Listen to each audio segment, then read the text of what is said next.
여기 계신 분들 중에 6.25 참전용사 계십니까? 손 들어보세요. 아, 굉장히 많으시네요. 박수를 보내주시기 바랍니다. 이분들이 계셨기 때문에 이분들과 같이 싸운 분들의 피와 땀과 눈물이 있기 때문에 오늘날 대한민국이 이렇게 좋은 나라가 됐습니다. 특히 북한에 남아 있다가 우리가 못난 짓을 해가지고 한 사람도 데려오지 못하는 약 6만 명의 국군포로가 있었어요. 6만 명입니다. 6만 명을 우리 역대 정부가 버렸어요. 그 6만 명 중에 지금 살아있는 사람이 대부분 80대인데 한 1000명 내외일 것입니다. 우리 정부가 제대로 된 국가라면 이 1000명은 반드시 고향에 돌아가서 여기서 돌아가시도록 만들어야 됩니다. 이런 분들을 위해서 여기 지금 안 계시지만 지금 북쪽에 이미 땅에 들어가신 분이 대부분이고 아직도 살아있는 사람들 이분들을 위해서도 박수를 보내시기 바랍니다.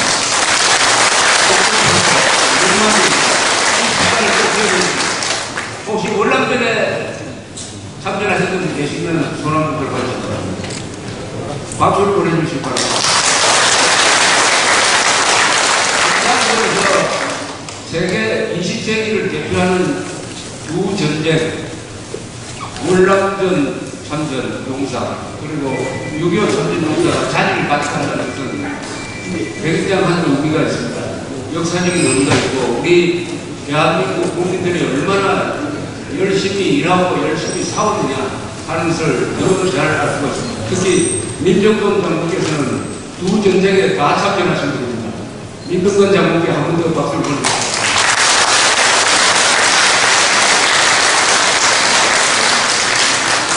여기 8사단 때서 전역한 분 계십니까? 손 한번 들어보세요. 8사단. 한 분 계십니다. 특별히 박수를 보내드릴 이유가 있습니다. 8사단. 우리나라 여러 사단 중에서 전사자를 가장 많이 낸 사단이 8사단입니다. 얼마냐? 18,402명입니다. 한 사단에서 전사자가 18,000명이 나왔습니다. 두 번째가 7사단 14,569명. 세 번째가 6사단. 6.25 났을 때 춘천을 3일 동안 방어해가지고 북한군의 대남 적파 전략을 건드려 놓은 6사단이 14,320명. 3사단 10월 1일, 1950년 10월 1일 상발선을 제일 먼저 돌파해서 국군의 날을 만든 3사단이 13,981명, 수도사단, 배고부대로도 불렸던 수도사단이 전사자가 12,388명, 박정희 준장이 사단장을 했던 5사단 14,456명. 이렇게 대한민국은 이런 분들이 필로 만들어진 나라인데 지금 오늘 여기서 주로 짜증나고 분통 터지는 이야기를 할 수밖에 없지만 우리가 눈에 보이는 이 대한민국이라는 나라는 아주 근사한 나라입니다. 굉장한 나라를 만들었습니다. 복잡하게 생각할 것 없이 대한민국이 어느 정도 여러분들이 만든 그리고 우리들의 선배들이 만든 이 대한민국이 어느 정도 되는 나라냐 하는 것은 많이 들으셨죠? 그걸 간단하게 한 줄로 제가 요약을 해드리겠습니다. 세계 여러 나라가 있지만 인구가 5천만 이상이 되고 1인당 국민소득이 구매력 기준으로 3만 달러 이상이 되는 나라, 그러면서도 민주주의를 하는 나라, 복지를 하는 나라가 몇 개 나라가 5천만 이상, 3만 달러 이상 민주주의 복지하는 나라가 세계에서 몇 나라냐 한번 세어보시고 마음속으로 첫째 미국, 둘째 인구 순으로 하면 일본이고, 세 번째가 독일, 네 번째가 영국, 프랑스, 이탈리아, 일곱 번째가 한국입니다. 한국이 7대 원국에 들어갑니다. 대단한 거 아닙니까? G7에 한국이 들어가고 대한민국을 위해서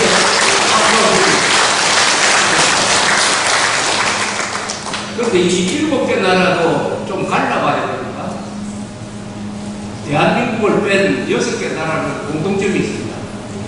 자기 나라 발전시키기 위해서 남의 나라를 침략을 해가지고 식민지를 해가지고 착취를 하는 경력이 있는 나라.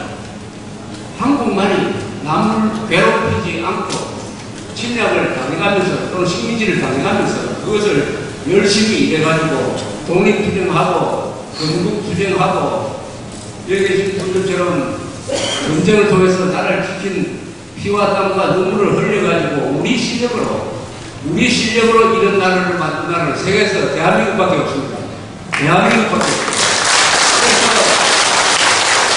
그래서 대한민국은 지난 한 150년 동안에 만들어진 나라 중에서 가장 열심히 일했고 가장 착하게 일했습니다.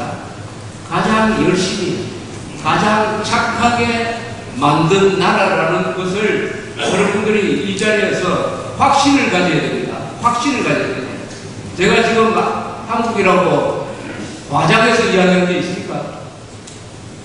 과장되게 이야기하는 게 있습니까? 제가 숫자로 이야기했어요. 그렇다면 여러분들은 위대한 나라의 위대한 국민입니다. 위대한 나라의 위대한 국민입니다. 그렇다면 거기에 걸맞는 위대한 국회를 가져야 돼요. 위대한 국회를 가져야 됩니다. 우리가 국회 해산을 해야 된다고 부르짖게 되는 그 이유 중에 하나가 저 국회 수준과 우리 국민과 국가 수준이 너무나 맞지 않지 않습니까? 그래서 이 국회를 해산하고 자진 해산하라 하는 말까지 나오게 되었습니다. 자진 해산은 헌법에 위반되는 게 아니에요. 국회를 강제로 해산시킬 수 있는 법법은 없습니다. 그러나 자진 해산하면 돼요. 즉 300명이 다 사표내고 그만둬버리면 보궐선거하면 됩니다. 보궐선거. 방법이 없는 건 아니에요. 자진 해산하도록 압박을 넣어야 정신을 차릴 것이다 해서 깽판 국회, 웰빙 국회, 반역질하는 이런 국회는 차라리 없는 게 낫겠다. 자진 해산하라 하는 그런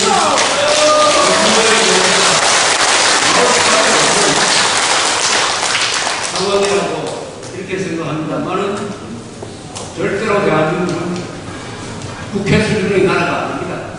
여러분들 수준의 나라예요. 우리 선배들 수준의 나라입니다. 착하고 그리고 부지런했고 그리고 좀 시끄럽기는 하지만은 남한테 폐해를 끼치지 않고 이렇게 발전한 나라라는 이 점에 대한 당당한 자부심이 있어야 됩니다. 사람이 성공해놓고 잘해놓고도 남이 욕을 하면은 거기에 신경을 쓰다가 내가 한 것이 이게 뭐 잘못한 것이 아니냐, 내가 이게 성공한 게 아니고 실패한 것이 아니냐 이렇게 생각을 합니다. 남 신경, 자신이 더 잘 알잖아요. 우리는 성공한 나라의 위대한 국민입니다. 여기에 대한 자신감, 자부심이 없으면 종북 좌파들의 선동에 넘어갑니다.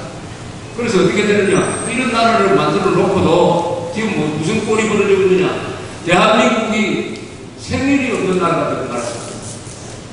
지금 이 정부, 이 국회가 대한민국을 생일 없는 나라를 뭡니까? 사생하죠. 대한민국을 사생하게 만들었습니다. 여러분, 대한민국 생일이 언제입니까? 대한민국 생일이 언제입니까? 8월 15일인데 몇 년도 8월 15일입니까? 40 몇 년요?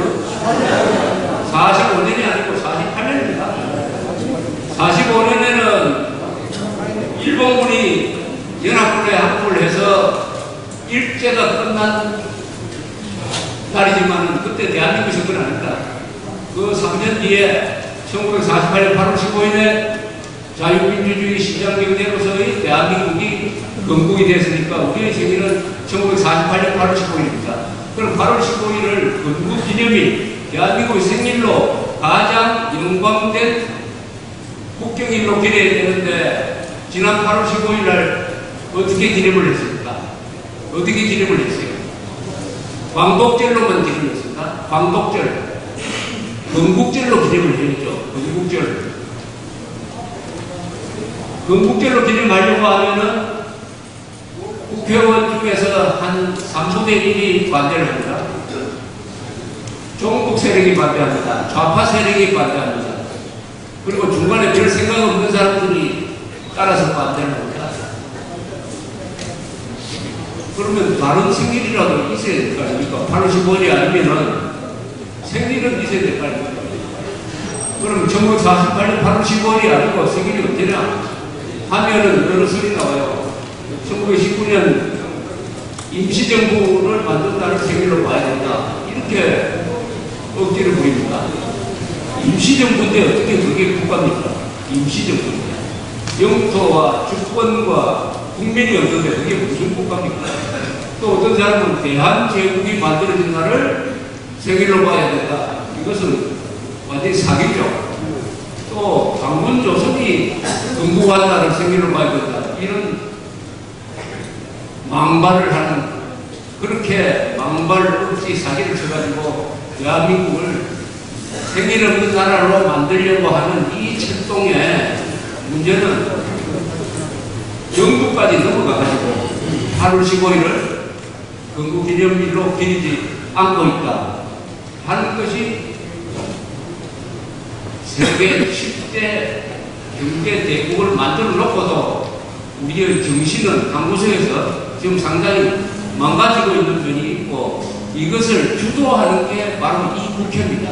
이것을 주도하는 세력들이 모여가지고 주도권을 잡고 있는 게 이 국회니까 우리가 깽판 국회로 규정하지 않을 수 없는 것입니다. 깽판 국회라는 말이 그냥 만든 말이 아닙니다. 그럼 이렇게 의아하게 생각하실 겁니다. 2012년 4월에 우리가 투표를 해서 새누리당을 제1당 다수당으로 만들었는데 그 사람들 뭐하고 있냐? 그거 이상하다. 이렇게 생각하실 거죠. 새누리당이 다수당인데 왜 이 국회가 깽판 국회가 되거든요. 식물 국회가 되거든요. 다수결을 행사하면은 다 국회가 새누리당 주도로 움직이게 되어 있는데 왜 이렇게 되느냐 하는 것은 여러분들이 이제 신문을 들여다보시면은 국회 선진화법이라는 게 자주 나오니까 아마 여러분들은 어렴풋이 아시고 계실 겁니다. 국회 선진화법이라는 게 있는 줄 알고 그 법조문을 찾으려고 아무리 들여다봐도 법령집에 국회 선진화법이라는 것은 없습니다. 그것은 언론이 만든 사기용어입니다. 우리 언론이 만든 사기용어가 많아요. 여러분들이 신문, 방송, 종편 이런 걸 보고 보도한 대로 그냥 있다가는 다 사기당하게 되어 있습니다. 한국의 언론은 보도 내용이 핵심적인 것은 거의 거짓말이라고 보는 게 가장 안전합니다. 가장 안전하다는 말은 자기가 손해를 안 보기 위해서는 의심을 해야 됩니다. 통합진보당을 진보라고 부르줍니다. 이거 사기 아닙니까? 통합진보당이 진보 세력입니까? 나라를 발전시킬 진보 세력입니까? 통합진보당은 뭐라고 불러야 됩니까? 이게 집단입니다. 정교조가 진보입니까? 알겠습니다. 김정은이가 진보입니까? 김정은을 추종하는 자들을 진보라고 불러주고 있는 게 한국 언론의 완전히 깽판 보도입니다. 그 중에 하나가 국회 선진화법이라는 말입니다. 우선 국회 선진화법이라는 게 법이 없어요. 그건 뭐냐? 국회법에 4개 조항을 신설한 게 있어요. 신설한. 국회법 안에 몇 개 조항을 바꾼 것을 또는 신설한 것을 그걸 가지고 그걸 만든 사람들이 선전하기 위해서 국회 선진화법이다 이랬더니 이 무식한 기자들이 그걸 그냥 뺏겨 쓰고 있습니다. 정확하게 말하면 국회법 내의 독소조항입니다. 국회법 안에 있는 독소조항이에요. 이것을 복잡하게 설명하면은 시간도 없으니까 간단하게 요약하면 그렇습니다. 국회에서 법안을 통과시키려면은 51%만 가지면 되는데 이 법에 의해서 중요한 법안을 통과시키려면 60%의 지지를 받도록 해놨어요. 60%의 동의가 필요하도록 해놨습니다. 60%입니다. 헌법에는 특별한 규정이 없는 한 법안은 다수결로 통과시켜서 이렇게 되어 있는데 국회법 몇 개를 바꿔가지고 국회의 중요한 법안은 60%의 지지가 없으면 통과될 수가 없도록 만들려고 했습니다. 왜 이렇게 미친 짓을 했느냐? 왜 이렇게 다수결을 부정하는 반민주적인 악법을 누가 만들었느냐? 놀랍게도 이것을 주도해서 만든 사람은 새누리당입니다. 여러분 이것을 아셔야 돼요. 새누리당이 만든 겁니다. 새누리당이 가만히 생각해보니까 자기들이 야당이 될 것 같다. 우리가 야당이 되었을 때도 좀 안전장치를 만들겠다 해가지고 만든 게 그 법안입니다. 그런데 여당이 되어버렸어요. 그러면 포기를 했어야지. 18대 국회 끝나는 국회가 마지막 날에 이걸 통과시켰습니다. 스스로 묶어버렸어요. 다수당의 그 권한을 스스로 포기를 해버렸습니다. 그래서 지금 국회는 야당의 동의가 없으면 중요한 법안은 통과가 안 됩니다. 국회의장의 직권 상정도 전시나 사변에 준하는 사건, 전제지변 특수한 경우 아니면 못하게 돼 있어요.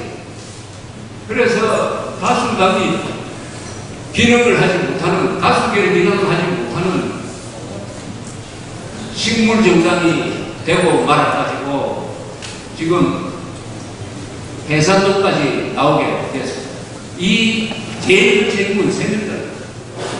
그래서 우리가 이 비판을 할 때도 꼭석을 가려서 해야 돼요. 새누리당이 책임있고 새누리당이 국민한테 사과를 하고 그때 책임질 사람은 책임지고 그 다음에 이 법은 헌법에 위반된다 해가지고 새누리당이 스스로 헌법재판소에 위헌 소송을 제기를 하고 해서 푸는 방법이 하나 있습니다. 푸는 방법이 하나 있는데 그럼 헌법재판소가 어떤 판결을 내릴 거냐 하는 것은 몰라요.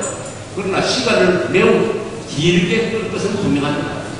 그러니까 회기가 끝날 때까지 2016년에 이 19대 국회가 끝날 때까지 아마 재판 안 할 가능성이 많습니다. 그런 점에서 이 19대 국회를 해결할 수 있는 방법은 자진 해산 방법밖에는 현재는 없습니다. 자진 해산 방법밖에는 없어요. 그러니까 다소 과격하게 들릴지 모르지만 우리는 자진 해산을 하라고 부르짖을 수밖에 없다 이겁니다. 이 방법밖에 없기 때문입니다. 이 방법밖에 없기 때문입니다. 자진 해산하라.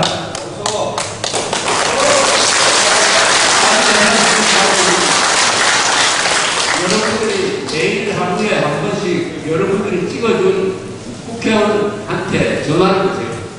전화를 걸어가지고 자진 해산하라. 자진 사표를 던져라. 안 하면은 다음 선거에서 낙선시키겠다. 이렇게. 다음 선거에서 낙선시키겠다. 하나의 방법은 지금 국회의원들을, 현직 국회의원들을 다음 선거에서 모조리 낙선시키는 국민적 결의를 한번 할 필요가 있습니다. 이 국회를 정상화시키지 않으면 지금 현직 국회의원은 누군지 모르지만 그걸 불문하고 다음 국회에서 원수될 때는 무조건 낙선시키겠다 하는 결의를 국민들이 할 필요가 있다. 이렇게 생각합니다.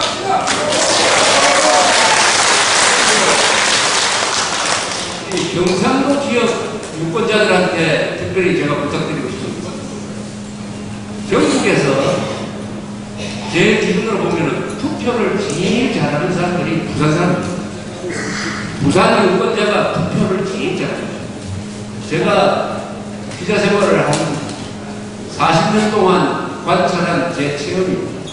투표를 잘한다고 하니까 뭐 보수 후보를 찍어줬다, 박근혜를 찍었다, 이명박을 찍었다 이런 차원의 이야기가 아닙니다. 그 투표율, 누구를 당선시키고 누구를 낙선시키느냐 적당히 균형을 맞추고 한꺼번에 70%, 80%로 쏠리지 않고 나름대로 20%, 30%의 균형 감각을 유지하고 결정적 시기 때 돌리게 하고 하는 이런 정치적 감각이 가장 뛰어난 사람들이 부산 사람입니다. 부산의 유권자가 정부에서 최고 유권자예요. 부산 사람이니까 궁금하면 지난 대선의 결과가 부산에서 결정된다고 하니까 서울 사람들이 저한테 부산 어떻게 되느냐고 물었어요. 물을 때마다 제가 항상 얘기했습니다. 딴 데 가서 걱정을 하라고. 부산은 걱정할 필요 없다. 부산 사람들이 딱 당선될 사람을 찍어줄 텐데 그것도 몰표로 찍어주지는 않을 것이다. 아주 민주적으로 수치를 맞출 것이다. 이렇게 이야기했습니다. 왜 부산 분들이 가장 정치적 감각이 좋으냐? 잘 살기 때문에, IQ가 좋기 때문에, 학력이 높아서 그거 아니죠. 그거 아니라고 생각합니다. 부산 분들의 민주시민으로서의 자질이 뛰어나기 때문입니다. 민주시민은 많이 배운다고 민주시민 되는 거 아닙니다. 천하람 복침이 북한 소행이 아니라고 바보 같은 대답을 하는 그 30% 중에서 고학력자가 제일 많아요. 국민학교 졸업 이하가 제일 건실한 정답을 내고 있다. 그러니까 배우는 거하고는 관계없어요. 서울 사람들이 부산 분들이 볼까요? 확률이 높습니다. 그러나 왜 부산 분들이 가장 민주적 투표권 행사를 정확하게 하느냐 하는 것은 민주시민으로서의 자질이 있기 때문에 그 자질 중에서 몇 가지 중요한 게 있습니다. 부산 시민들이 굉장히 포용력이 넓어요. 개방적이에요. 지역차별, 이념적 차별 이런 거 별로 안 합니다. 공정합니다. 사람 마음이 공정해요. 공과 사를 잘 구별해요. 공과 사를 항상 개인을 앞세웁니다. 자기 개인 것보다는 나라를 앞세웁니다. 이런 걸 말해요. 그리고 정의감이 있어요. 정의감. 정의감은 뭡니까? 약한 사람, 가난한 사람을 존경하고 힘센 걸 가지고 부들거린다든지 하는 거. 그러니까 잘 속지 않는다 이겁니다. 부산 사람들이 투표를 잘하는 이유는 잘 속지 않아요. 그래서 부산 사람들을 포함한 이 경상도 유권자들한테 특별히 부탁할 게 아니었어요.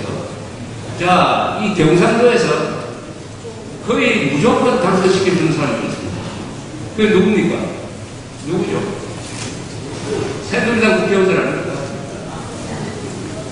경상도, 부산에서 거의 무조건적으로 당선시켜주는 좋습니다. 당선시켜준 사람들은 감시를 해야 됩니다. 당선시켜주놓고 표만 던져줘놓고 그 사람이 뭘 하는지는 모르겠는 완전히 그 표가 사기당하는 겁니다.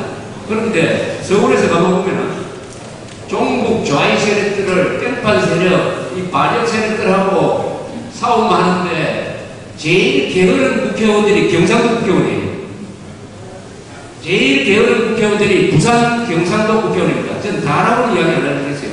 제가 기억할 수 있는 사람 한 5명 정도 빼고는 가장 게으른 종북 세력, 좌익 세력하고 싸움하지 않고 뒤를 피하면서 기득권을 다 누리려고 하는 이 경상도 국회의원들을 여러분들이 다음 선거에서 반드시 심판해야 됩니다. 여기는 왜 박수가 안 나오죠?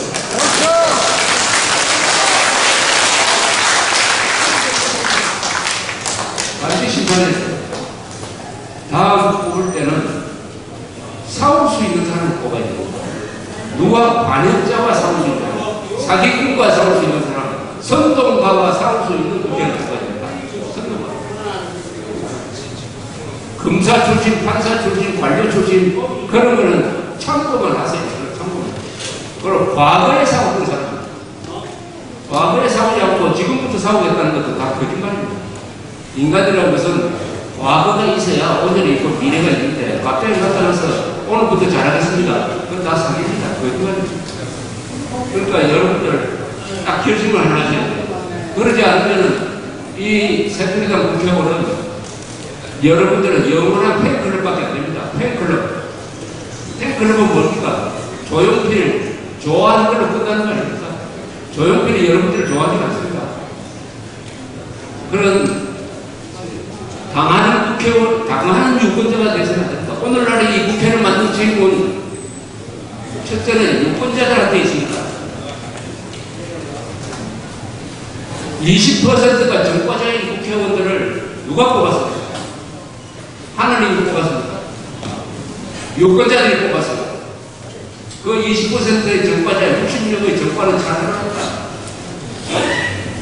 강도질하고 상해하고 돌지르고 국가 발익을 결심하고 이런 자들을 왜 뽑았습니까? 국회에 최루탄 던진 사람으로 뽑혔어요.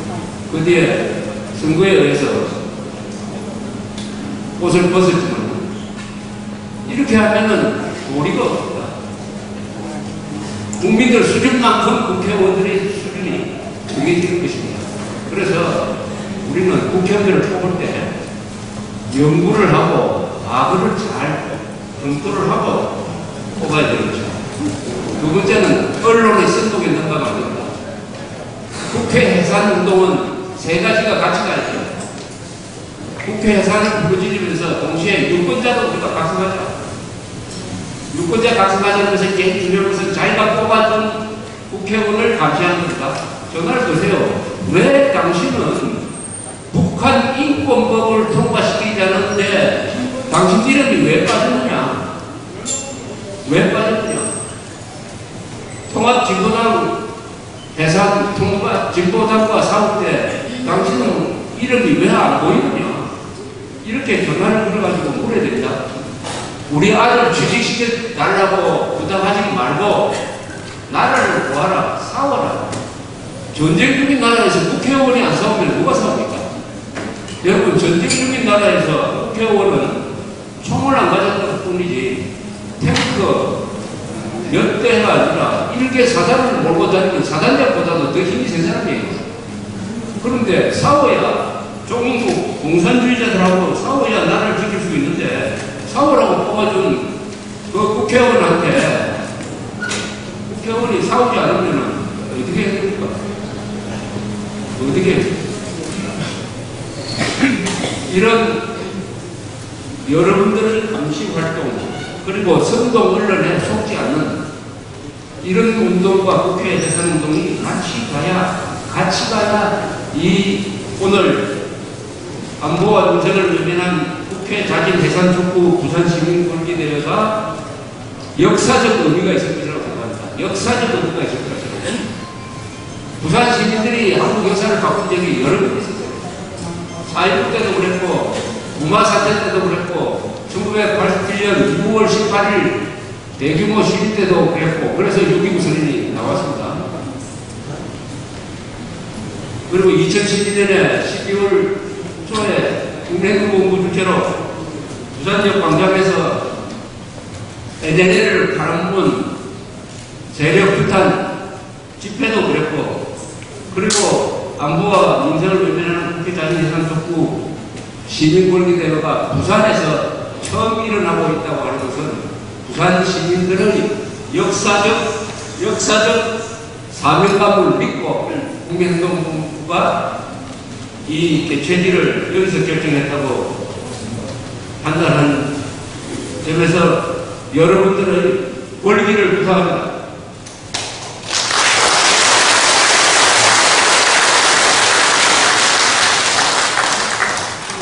아까 김동길 선생님이 농담사람과 이야기를 하셨지만 그 안에 아주 핵심적인 메시지가 있었습니다. 뭐냐? 북한에 대해서 왜 자꾸 북한을 자극하지 말라라고 이야기하느냐? 아닙니까?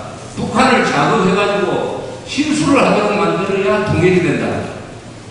이 말 얼마나 멋진 말입니까? 북한을 자극해야죠. 북한을 자극해가지고 김정은이를 자극해가지고 국군 포로를 보내주도록 그리고 강제 수용소를 문을 닫도록 자극이라는 게 압박하는 거 아닙니까? 압박을 해야 되는데 아니 그런 걸 가만히 내버려두면 무슨 좋은 일이 생기겠습니까? 김정은이를 압박하고 자극하고 해가지고 그렇게 하면은 그 그 발언하는 과정에서 반드시 실수를 하게 돼 있어요. 북한 정권이 실수하면은 그것을 역이용해가지고 통일로 가져가는 이런 과감한 전략을, 그런 마음을 우리가 가져야 된다는 김동일 선생의 메시지는 매우 현실성 있고 슬기로운 전략이라고 생각합니다. 맞습니다. 북한 정포 이렇게 두고 지금도 굶어 죽는답니다. 지금도 최근 살포한 사람 물어봤어요. 저도 최근에는 북한에서 안 굶어 죽겠지 했는데 그게 아닙니다. 지금도 평양 빼놓고는 굶어 죽고 있답니다. 맞아 죽고 있대요. 국군포로 자녀들이 탈출을 해가지고 한국에 98명이 왔습니다. 그 사람들 이야기 들어보면은 국군포로는 다 아오지 탄광에서 다 죽었고 노예 신분이기 때문에 그 아들도 아오지 탄광에서 아버지와 같이 노역을 했고 그 손자도 같이 했다. 부자 부녀가 6만 명이 지금 한 1000명 남았다. 이런 이야기를 합니다. 이 사람들이 탈출하다 잡히면은 예외 없이 총살입니다. 총살입니다. 자, 이런 사람들을 남겨놓고 우리끼리 잘 먹고 잘 살자. 우리끼리 연금도 많이 받고 우리끼리 공짜 지하철도 타고 흑자에 가면 밥값으로 깎아주고 애 낳으면 국가에서 돈 주고 그 2배, 3배 더 달라. 연금도 더 많이 달라. 지금 공무원 연금식으로 붙는 것보다 몇 배 더 받아먹자. 이런 식으로 가다가는 그 타락 때문에 정신이 망가져가지고 우리는 반드시 자멸하게 돼 있어요. 평화가 오래되면은, 전쟁을 부르는 이유는 평화가 오래 계속되면은 사람들이 타락하고 부패하기 때문입니다. 우리가 그 길을 가지 않으려면 우리는 특히 많이 산 분들, 아까 김동일 선생님 말씀을 빌린다면은 북한이 핵무기 쏘겠다고 하면은 노인들이 나서가지고 그래 핵무기 쏴라. 우리가 먼저 죽어줄게. 우리가 죽어주겠다. 이런 식으로 나와야 통일이 되는 것입니다. 맞습니다. 그러니까 북한 통일을 결심하기 위해서도 이런 국회는 없어져야 됩니다. 개혁해야 됩니다. 이런 국회는 대한민국의 국민들의 수준에 맞지 않습니다. 이런 국회를 가진다는 것은 우리의 창피입니다. 어떻게 세계 7대 경제대국에 이런 국회가 있습니까? 애국가를 거부하는 국회의원을 해산 제명도 하지 못하는, 최루탄까지 국회의원을 제명도 하지 못하는, 겨우 그 일을 법원에 맡기는 이런 비겁한 국회, 이게 수명이 다했습니다. 수명이 다했으면 빨리 생명을 끊어주는 것도 서로 도와주는 거예요. 그게 자진해산입니다. 이 자진해산이라는 말에는 아무런 법리적, 헌법적 하자가 없어요. 자진해산 운동을 여러분들이 열심히 하시기 위해서는 반드시 전화를 걸어야 돼요. 전화 거는 거. 여기 오늘 강연에 듣고 속 시원하다고 문 밖으로 나가셔서 건방져 버리시면은 아무런 역사의 발전에 도움이 되지 않습니다. 전화를 하셔야 됩니다. 편지를 쓰셔야 됩니다. 그리고 댓글 같은 거 써가지고 자신을 표현해야 됩니다. 여기 계신 분들은 아마 소속된 모임이 많은 것 같아요. 동창회도 있을 것이고 산업회도 있을 것이고 아마 동향 모임도 있고 그 모임에 가서 이 이야기를 전파를 해야 됩니다. 동창회가 애국단체가 될 거 있어요. 동창회가 결심하면 됩니다. 우리끼리 모여가지고 이렇게 술 마시고 할 게 아니라 그 돈 모아가지고 좋은 일 하자. 그리고 우리 모임에도 대변인 하는 사람 만들자. 대변인. 그래서 무슨 일이 일어나면 그 대변인 이름으로 성명을 발표하자. 무슨 고등학교 제17회 동기회 모임 이름으로 이런 국회 해산하는 성명서 하나 발표해가지고 인터넷에 올리자. 요새는 인터넷 세상이 있기 때문에 좋은 거는 다 포장이 돼 있어. 이렇게 하는 겁니다. 애국운동은 이렇게 하는 거예요. 일상적으로 하고 조직적으로 하고 지속적으로 해야 됩니다.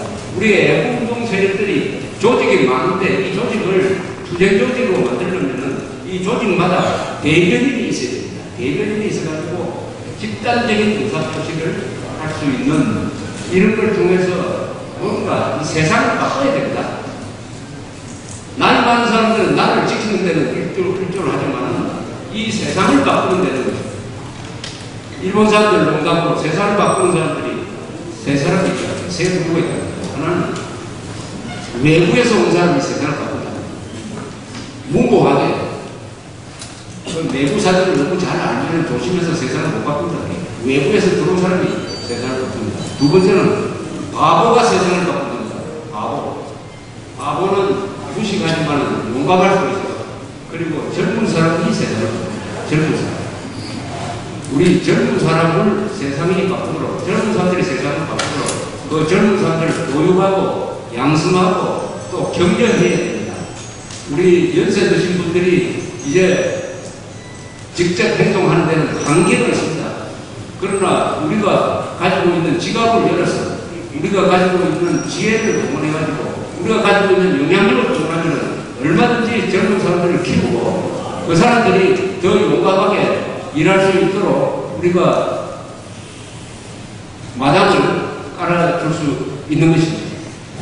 오늘 말씀이 다소 길어졌지만은 우리는 대한민국이라는 기적과 같은 나라를 계속 보수해가면서 발전시켜서 북한 동포 2,300만 명을 해방시켜서 7천만 민족이 민족 통일 국가를 만들어가지고 거의 독일, 일본 수준의 인류 국가로 만들려는 그런 과정에서 걸림돌이 되고 있는 이 국회 문제를 반드시 우리가 뽑아준 우리 유권자가 책임지고 해결해야 된다 하는 이 다짐 하나를 오늘 이 자리에서 하면서 저와 항상 저는 마지막에 구호를 하고 계십니다만 구호 외치는 걸로 해서 이 강연을 끝내겠습니다. 첫째 구호는 뭐냐?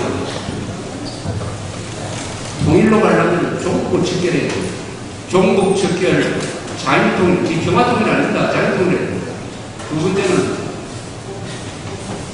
자유통일을 해야, 부패 척결을 해야 인류국가를 갈 것입니다.